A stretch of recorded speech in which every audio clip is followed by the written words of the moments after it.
Hello everyone, welcome back to my channel. তো guys, এই মুহূর্তে লাঞ্চ করব। আজকে মোটামুটি অন্য জোনে ঢুকেছি, বাট যেই জোনেই যাই না এখনও ফিচার্স একই।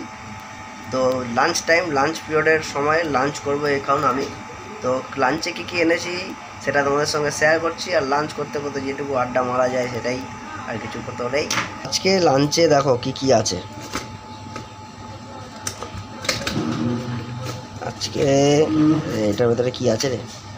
এটার ভেতরে আছে পালং শাক বেগুন দিয়ে, আর রয়েছে এখানে মাছের ঝোল, কাতলা মাছ দেখতেই পাচ্ছ, আর রয়েছে সাদা ভাত। এখন ভাতটা ঢেলে নেবো। अभी खाएगा नहीं तो काम कैसे करेगा? काम कैसे करेगा रे बाबा? কথা রিল্যাক্স। এই দেখ ডিম সেদ্ধটা দিয়েছে, ভেতরে আছে। বিরিয়ানি ফেল রে। হ্যাঁ,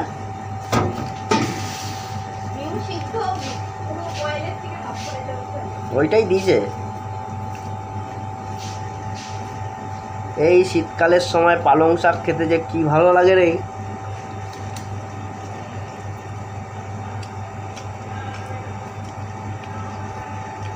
বলো বন্ধুরা, তোমরা কেমন আছো? আমার মোটামুটি বিন্দাস চলছে। জগদ্ধাত্রী পুজো চলে গেল।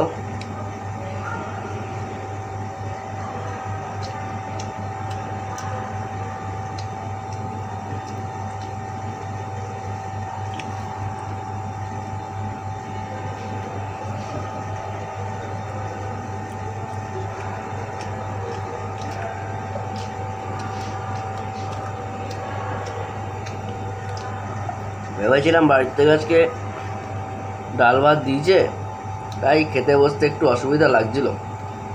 ও মা টিফিনটা একটু আগে খুলেছি, খুলে দেখি কি মাছ দিয়েছে। আমি ভেবেছি ডাল ডিম সেদ্ধ দিয়েছে, তাই বলে দিল খেয়ে নিস ডাল ডিম সেদ্ধ গরিবের ঘরে। ঠিক আছে, খেতে লেট হচ্ছিলো এই কারণে। মাছ দেখেছি সঙ্গে সঙ্গে খেয়ে নিয়েছি। প্রথম বলছি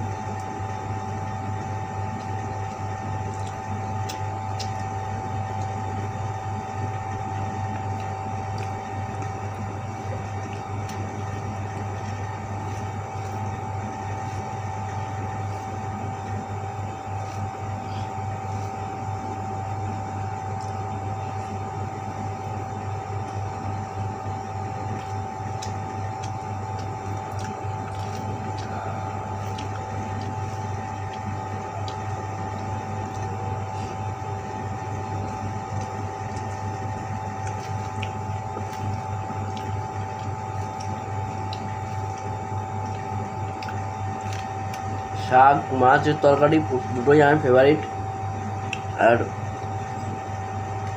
এটা যেহেতু সারপ্রাইজ হয়েছে আমার কাছে, তাই আজকে এদেরকে ছোটোখাটো একটা মিষ্টি মুখ করাতে হবে।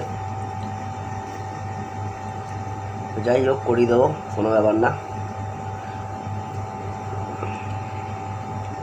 তো বন্ধুরা চলো আমি খাওয়া দাওয়া করি। তোমরা যারা যারা লাঞ্চ করোনি লাঞ্চ করে নাও, দিনটা খুব এনজয় করে কাটাও। আর তোমাদের যাদের যাদের জন্মদিন, তোমাদের সবাইকে জানাই শুভ জন্মদিনের অনেক অনেক শুভেচ্ছা। Enjoy your day. চলো টাটা, বাই বাই। ভালো থেকো, সুস্থ থেকো, আবার দেখা হবে নেক্সট ব্লগে।